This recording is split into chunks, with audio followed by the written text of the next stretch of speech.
نبی پاک صلی اللہ تعالیٰ علیہ وآلہ وسلم نے 3 باتیں ارشاد فرمائیں۔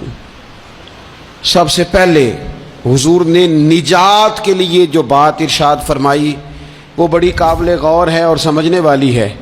حضور علیہ الصلوۃ والسلام نے پہلی بات ارشاد فرمائی، فرمایا اگر تو نجات چاہتا ہے تو اپنی زبان کو اپنے قابو میں رکھ، اپنے بولنے پر کنٹرول کر، تول کے بولنا شروع کر، اپنے لفظوں کی حرمت کا خیال کر۔ اپنی زبان پر جو بندہ کنٹرول پا گیا، یہ پہلی علامت ہے نجات کی۔ اور ایک مقام پہ نبی پاک علیہ السلام نے یوں بھی بیان فرمایا تم مجھے گارنٹی دو 2 چیزوں کی، اور مجھ سے گارنٹی لے لو جنت کی۔ فرمایا تم مجھے اپنی 2 ٹانگوں کے درمیان شرمگاہ کی اور 2 جبڑوں کے درمیان زبان کی گارنٹی دے دو، اور میں اللہ کا محبوب ہو کے تمہیں جنت کی گارنٹی دیتا ہوں۔ پہلی بات نجات کے لیے نبی پاک علیہ السلام نے یہ ارشاد فرمائی کہ اپنی زبان کو اپنے قابو میں کر، اس پر کنٹرول کر۔ اور دوسرا فرمایا تیرا گھر تیرے لیے کافی ہے، ادھر ادھر بلا وجہ نہ گھوما کر، بغیر سبب کے بہت ساری مجالس میں نہ جایا کر۔ ضرورت کے لیے جائیں، خیر پانے کے لیے جائیں، اچھے ارادوں سے سفر کریں۔ گئے ہمارے صوفیاء علماء دور دراز کے سفر کیے محدثین نے، کس لیے؟ حضور کی احادیث کو جمع کرنے کے لیے، نبی پاک علیہ الصلوۃ والسلام کے فیضان سے حصہ پانے کے لیے۔ لیکن فرمایا ادھر ادھر نہ۔ کچھ لوگوں کو بڑا شوق ہوتا ہے، اس مجلس میں بھی جائیں گے، اس محفل میں بھی جائیں گے، اس کی بھی سنیں گے، اس کی بھی سنیں گے۔ نتیجہ یہ رہے گا کہ بے یقین ہو جائیں گے، اپنے گھر سے نکلیں گے، گھر گھر پھریں گے، کسی گھر کے نہیں رہیں گے۔ تیرے لیے تیرا گھر کافی ہے، اپنے گھر رہ، اپنا گھر جو ہے وہ تجھے کفایت کرے، اپنے گھر میں قیام کر۔ یہ دوسری علامت ہے نجات کے لیے۔ اور تیسرے نمبر پہ نبی اکرم صلی اللہ تعالی علیہ وسلم نے فرمایا اگر تو نجات چاہتا ہے نا تو اپنی خطاؤں پہ رویا کر، اپنی خطاؤں پہ آنسو بہا، اپنے آپ پہ رو، اگر چاہتا ہے کہ بچ جائے۔ 3 چیزیں نبی پاک علیہ الصلوۃ والسلام نے بیان فرمائیں۔ زبان کو قابو میں کرو، اپنے گھر میں قیام کرو، اور فرمایا کہ تم اپنی خطاؤں پہ رویا کرو۔ یہ 3 اگر چیزیں تمہیں میسر آتی ہیں تو پھر رسول پاک علیہ السلام کی زبان فیض حق کے ترجمان سے گارنٹی مل رہی ہے کہ اللہ اس بندے کو نجات عطا فرمائے گا۔ بہت شوق ہے لوگوں کو باتیں کرنے کا، بڑی باتیں، اوئے ہوئے۔ جو بات بڑے مختصر لفظوں میں 2 جملوں میں بیان ہو سکتی ہے، اس کے پیچھے اتنی لمبی تمہید باندھیں گے کہ اصل بات ہی رہ جائے گی بیچ میں سے۔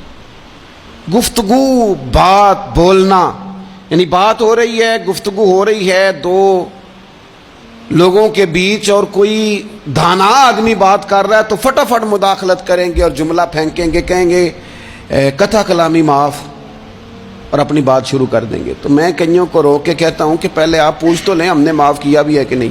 بہت باتیں کرتے ہیں بعض لوگ، بہت باتیں کرتے ہیں، اور دنیا میں جو زیادہ خطائیں ہوتی ہیں وہ زبان کی وجہ سے ہوتی ہیں۔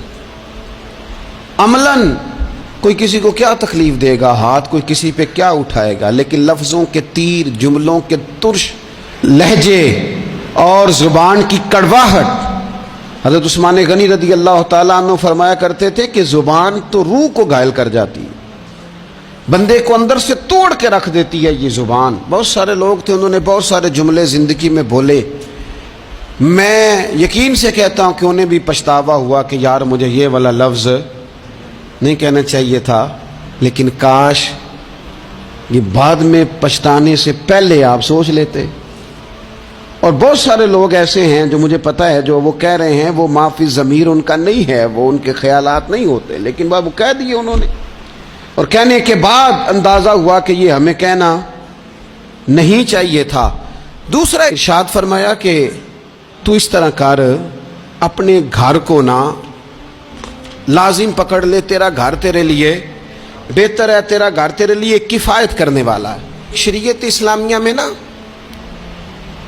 رہبانیت منع ہے، سارے حقوق چھوڑ کے بندہ گھر میں بیٹھ جائے, حجرے میں بیٹھ جائے, مرضی منع ہے.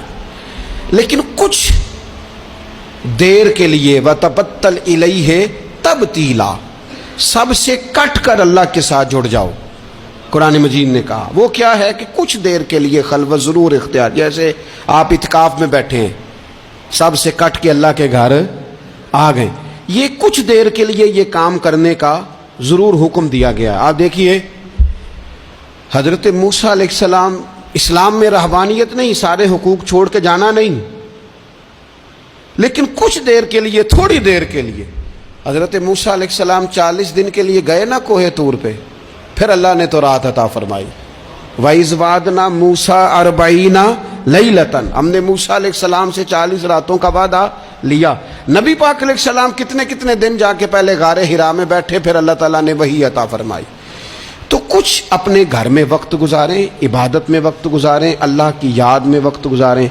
سارا وقت گھومنے میں پھرنے میں ضائع نہ کر دیں. کچھ لوگ ایسے ہیں عبادت کے لیے بٹھاؤ تو تھکے ہوئے ہیں, اور ان سے کو کہیں جانا ہے تو وہ تیار بیٹھے ہیں. تو کچھ اوقات اپنے اس پر بھی لگائیں. اور تیسری بات جو ارشاد فرمائی گئی وہ یہ ہے کہ اپنی خطاؤں پہ رویا جائے. ہم نہ بڑا تبصرہ کرتے ہیں, بڑا رونا آتا ہے کسی کی مظلومیت پر, کسی کے دکھ پر, ملکی حالات پر, لوگوں پر, اچھی بات ہے, لیکن نجات کے لیے ضروری ہے کہ انسان اپنی خطاؤں پر بھی روئے. اور نبی اکرم صلی اللہ تعالیٰ علیہ وسلم نے فرمایا کہ اگر تمہیں اللہ کے خوف سے آنکھ سے اتنا قطرہ بھی نصیب ہو گیا جتنا مکھی اور مچھر کا پر ہوتا ہے, تو اللہ تبارک و تعالیٰ اتنا بھی تمہاری آنکھ سے آنسو نکل گیا تو جس طرح بھینس کے تھنوں سے نکلا ہوا دودھ دوبارہ تھنوں میں نہیں جاتا, تم بھی دوزخ میں نہیں جاؤ گے. اور 2 آنکھیں اللہ کو بڑی پیاری ہیں. یا رسول اللہ کون سی؟ فرمایا کہ جو رب کی رضا کے لیے پہرا دیتی ہے, اور ایک وہ آنکھ جو اللہ کے خوف میں آنسو بہاتی ہے.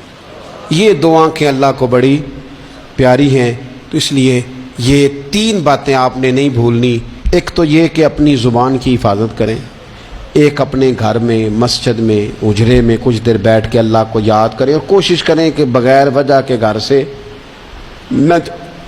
اور تیسری بات یہ کہ اپنی خطاؤں پر آنسو بہانے کی کوشش کریں. اللہ تعالی ہم سب کو سمجھنے کی توفیق عطا فرمائے.